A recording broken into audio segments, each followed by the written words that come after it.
Bonsoir à tous et bienvenue dans ce nouveau numéro de l'Échiquier international. Ce soir, nous nous intéressons à une initiative qui fait déjà parler d'elle, la marche pour la liberté, annoncée par Claude Mongin, la militante engagée pour la cause sahraoui. À partir du 30 mars, elle prévoit de marcher d'Ivry-sur-Seine jusqu'à Kénitra, un parcours symbolique pour dénoncer la situation des prisonniers sahraouis et exiger leur libération. Cette annonce intervient alors que le président de la RASD a lancé hier un appel à la mobilisation, soulignant l'impasse du processus onusien et la nécessité d'une réponse plus forte face à la situation sur le terrain. La question sahraoui reste au cœur des tensions régionales et internationales, notamment avec le renouvellement du mandat de la MINURSO. Alors, cette marche peut-elle faire pression sur les acteurs internationaux? Où en est le dossier sahraoui au sein des Nations Unies? Décryptage et analyse avec nos invités ce soir.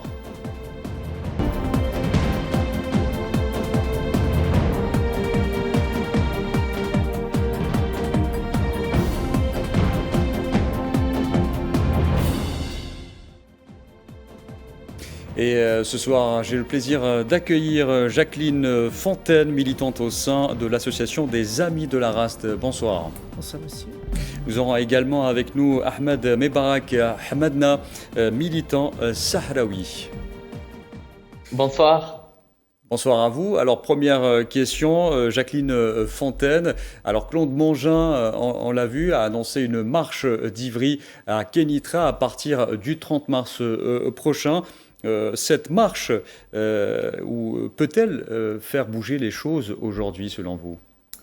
Eh bien, c'est ce qu'on espère. On espère que ça va faire bouger les choses, au moins pour les prisonniers, que ça va informer sur la situation des prisonniers politiques et que ça va influer sur leur libération. Je pense que déjà une marche, ça a un certain pouvoir de marcher pour quelque chose. Là, ce sera une marche, mais ce sera des marches et un périple assez long.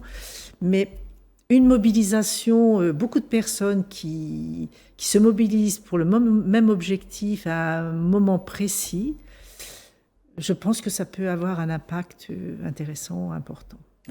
Pouvez-vous, cette marche est-elle soumise, selon vous, à des risques de blocage de la part du Maroc? On l'a vu, les autorités marocaines qui ne reculent pas quand il s'agit de refouler notamment des politiques et des militants des droits de l'homme. Alors déjà, on sait on a été informé qu'il y aura une contre-manifestation le jour du lancement de la marche à Ivry-sur-Seine. Une contre-manifestation organisée par des militants marocains. On s'attend à ce qu'il y ait des contre-manifestations à différents endroits. C'est quand même une pratique assez générale en France. Quand il y a une manifestation, que ce soit conférence, que ce soit de toutes sortes pour le Sahara occidental, de soutien pour le Sahara occidental, on a l'habitude d'avoir des contre-manifestations marocaines ou simplement des intrus marocains qui arrivent dans nos conférences, dans nos débats, pour les perturber. C'est une habitude, et là, je pense qu'on rencontrera ce problème. Claude Mongin, dont le mari, d'ailleurs, est emprisonné au sein des autorités, dans les geôles marocaines. Mm-hmm.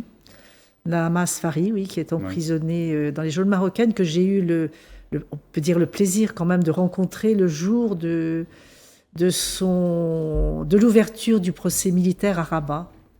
J'étais à l'ouverture du procès militaire et j'ai eu l'honneur de rencontrer Naama Asfari et tous ses compagnons. Il est emprisonné depuis décembre 2010 et il a été condamné à 30 ans de prison. Il avait déjà fait des petits séjours avant de prison, mais là, il a été condamné à 30 ans de prison. Et c'est un prisonnier politique, parce que c'est tous ces gens qui ont été arrêtés après la manifestation des musiques n'ont pas de sang sur les mains. Ce sont juste des prisonniers politiques. Qui ont exprimé leur opinion politique. Qui ont réclamé leur référendum d'autodétermination. Très bien, nous allons donner la parole à Ahmed Mebarak Hamadna, vous qui êtes militant sahraoui. Cette initiative peut-elle, selon vous, contribuer à mobiliser l'opinion internationale contre la répression marocaine? Alors, c'est pas ce que c'est que je le pense, c'est que j'ai aucun doute sur ça. Pour moi, cette marche pour la liberté des prisonniers politiques est une vraie réponse pour faire face à justement à des opinions, par exemple, ou des prises de décision de la part du président de la République française. Je pense que cette marche sera mettre aussi en lumière la vérité ou la réalité de ce qui souffre justement le peuple sahraoui. Vous savez, comme on dit, la vérité est comme le soleil, rien vraiment peut la cacher. Et justement, cette mobilisation, cette caravane de solidarité avec les prisonniers politiques sahraouis, injustement condamnés à des peines très, très, très lourdes, on va dire. Justement, vous avez parlé du cas de Nahmas Fari, mais les prisonniers politiques de camp de Gdeim sont bien connus pour une injuste peine et justement être jugés par un tribunal militaire. Donc, cette réponse, cette mobilisation de l'Association des Amis de la Race constitue vraiment une réponse forte face à la décision de Macron, mais aussi pour mettre pression justement sur l'occupation illégale, sur le Maroc, sur cette injustice qui vit nos frères justement dans les Oui. prisons marocaines. Ahmed Donc, Mbarka, Ahmadna, on le sait, le Maroc est régulièrement accusé, on l'a dit, de violation des droits de l'homme contre les militants sahraouis. Cette marche peut-elle mettre en lumière ces abus et contraindre des institutions européennes, notamment et onusiennes, à agir? pour beaucoup, la cause sahraoui ou les souffrances justement du peuple sahraoui, et notamment celle des prisonniers politiques sahraouis, est méconnue. Et surtout en France, car il y a une propagande marocaine qui joue un rôle, on va dire, important ou moins important pour justement laver l'image cette occupation illégale, ce crime, de cette occupation que nous avons tous vu, plus ou moins. Moi, je n'étais pas né, mais beaucoup de monde, il l'a vu sur la télé, justement. Ils nous ont vu, justement, avec cette marche verte, que c'était une occupation en direct que nous avons vue et que cette joue justement une propagande, car beaucoup, surtout des Marocains, sont francophones et jouent une propagande directe pour cacher cette réalité, cette injustice qui vit justement le peuple sahraoui depuis 50 ans. Et justement, oui, ça joue un rôle parce que nous, depuis la France, des gens, des personnes solidaires comme notre chère Jacqueline, on joue un rôle majeur pour rappeler au monde entier quelle est la situation des droits de l'homme au Sahara occidental, quelle est la vraie réalité de cette prison à ciel ouvert, et justement rappeler aussi au Maroc que ces prisons marocaines où se trouvent des Sahraouis, on les oublie pas, on les connaît une par une, on connaît chaque prisonnier politique, on connaît son histoire et nous sommes justement décidés, engagés à raconter au monde entier cette injustice et réclamer leur libération et le droit de visite à toutes les familles des prisonniers politiques et notamment celle de Claude Mongin. Très bien, je reviens à vous, Jacqueline Fontaine. Le président de la RASD, Brahim Rali, a appelé hier à une mobilisation accrue face à l'impasse politique. Cela signifie-t-il, selon vous, que la résistance sahraoui entre dans une nouvelle phase? Je pense que cette initiative de Claude Mongin, parce qu'au départ c'est elle qui a pris l'initiative, après maintenant tout le monde la suit, et cette demande du président Brahim Ghali, cette réunion de la Commission des droits de l'homme, c'est pour accompagner la démarche de Claude. Ça a été, voilà, je reviens des campements et j'étais informée de cette réunion. C'est vraiment l'idée, c'est vraiment qu'il y ait une mobilisation massive à tous les niveaux. Et que cette mobilisation massive et des personnes dans les campements qui vont faire des marches parallèles à la marche de Claude et dans d'autres régions de France et dans d'autres pays, que ce soit un temps fort, que ce soit un projecteur qui soit mis sur cette situation des prisonniers et sur les conditions du peuple sahraoui en général.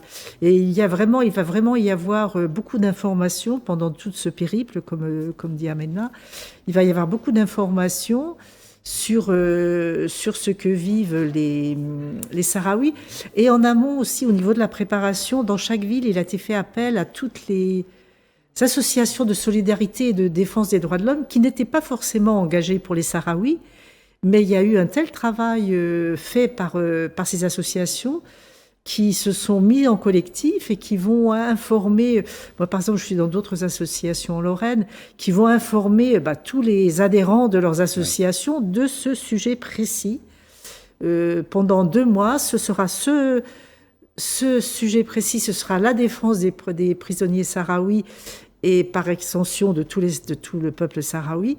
Pendant 2 mois, on va parler de ça à travers la France, à travers l'Espagne, et on va se retrouver à Algeciras en Espagne pour un temps encore plus fort où on va convier des politiques européens pour vraiment inonder d'informations nos pays et faire entendre la voix des faire entendre les Sahraouis et dénoncer cette injustice qui est faite avec la complicité, bien sûr, de beaucoup de politiciens européens. Ahmed Mbarak, Ahmadna, que pensez-vous de l'appel, comment cet appel du président sahraoui a été accueilli? Il a appelé à une mobilisation massive. Comment ou sous quelle forme cette mobilisation peut-elle se concrétiser aujourd'hui? Alors, cet appel justement du président de la République sahraoui vient pas seulement pour cette action qui est aussi importante et qui est aussi au cœur de l'action pour défendre les droits de l'homme au Sahara occidental, mais c'est vrai que le président de la République sahraoui, Brahim Ghali, nous rappelle depuis novembre de l'année dernière cet engagement que doivent prendre pas seulement les intellectuels sahraouis, les jeunes sahraouis, mais aussi les solidaires avec la cause sahraoui, qui est un engagement et aussi jouer un rôle, que ce soit sur les réseaux sociaux ou que ce soit justement sur l'impact médiatique pour défendre la réalité, la vérité de ce que souffre justement le peuple sahraoui. Donc c'est un appel pour tout le monde, c'est vrai, pour les solidaires, pour ceux qui veulent justement être du bon côté de l'histoire et défendre des causes justes telles que la cause du peuple sahraoui. Et pourquoi pas justement cette vérité incachable justement du peuple sahraoui, c'est que on a bien des prisonniers politiques sahraouis.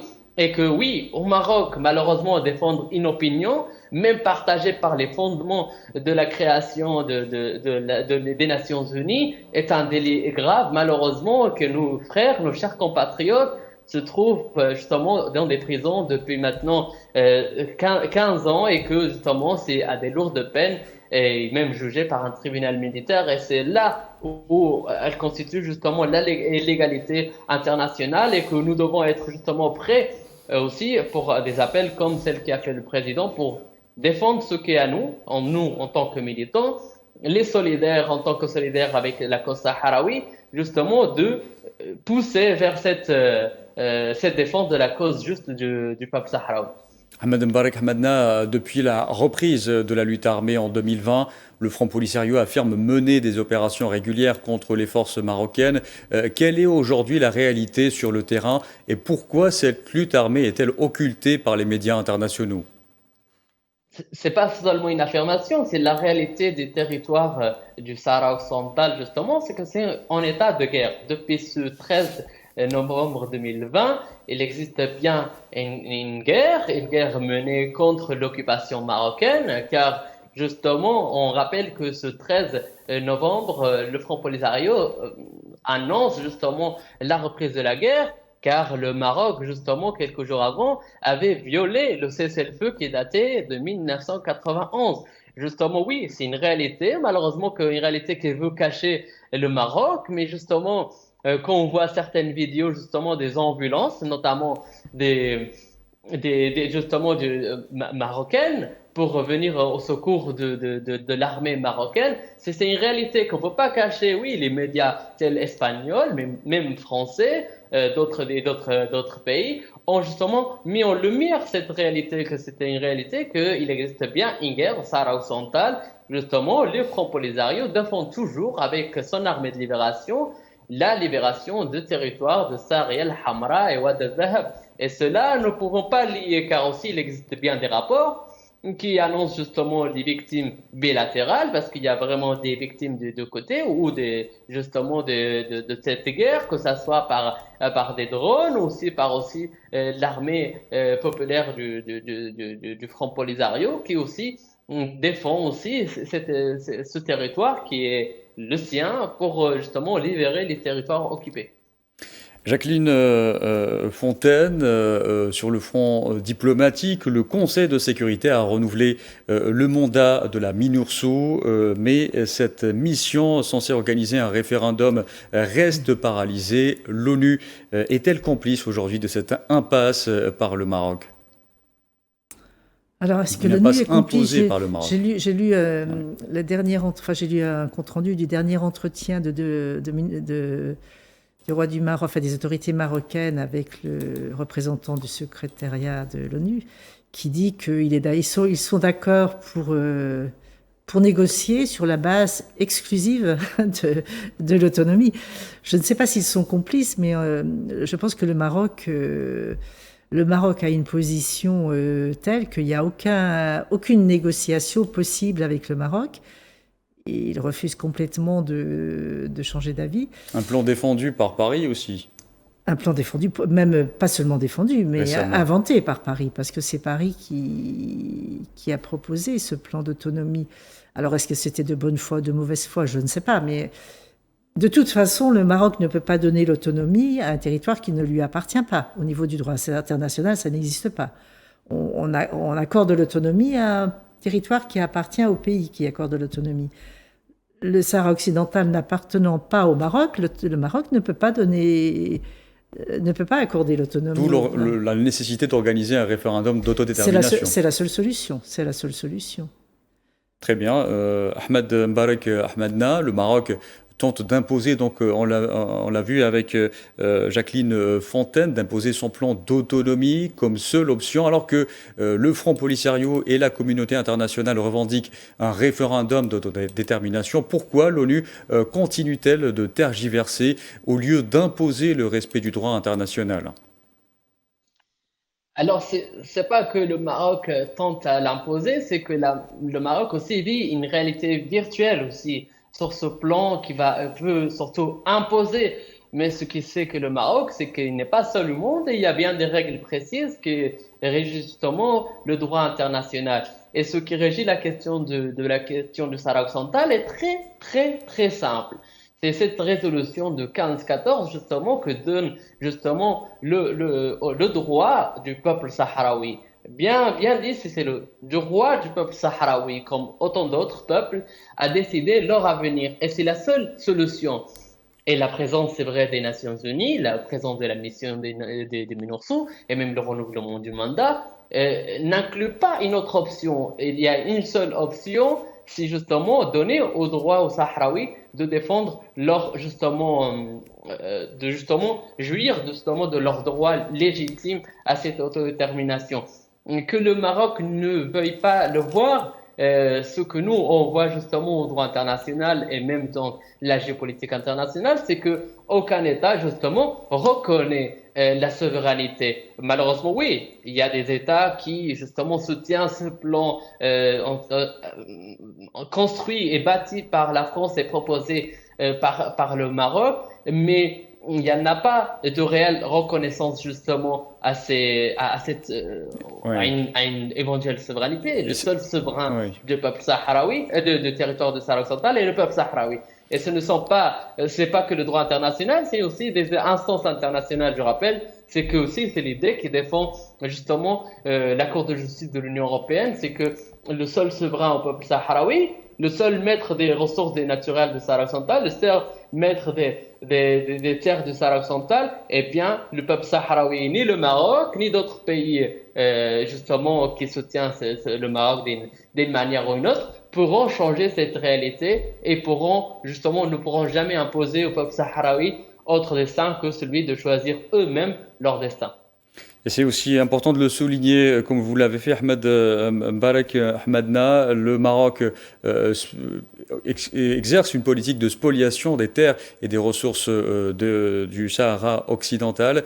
Et la justice européenne a tranché en faveur du peuple sahraoui. Et juste avant d'évoquer un autre aspect avec Jacqueline Fontaine, Ahmed Mbarak, à quoi faut-il s'attendre à quoi doit-on s'attendre venant de Staffan de Mistura, dans son dernier rapport et issu de sa dernière tournée régionale?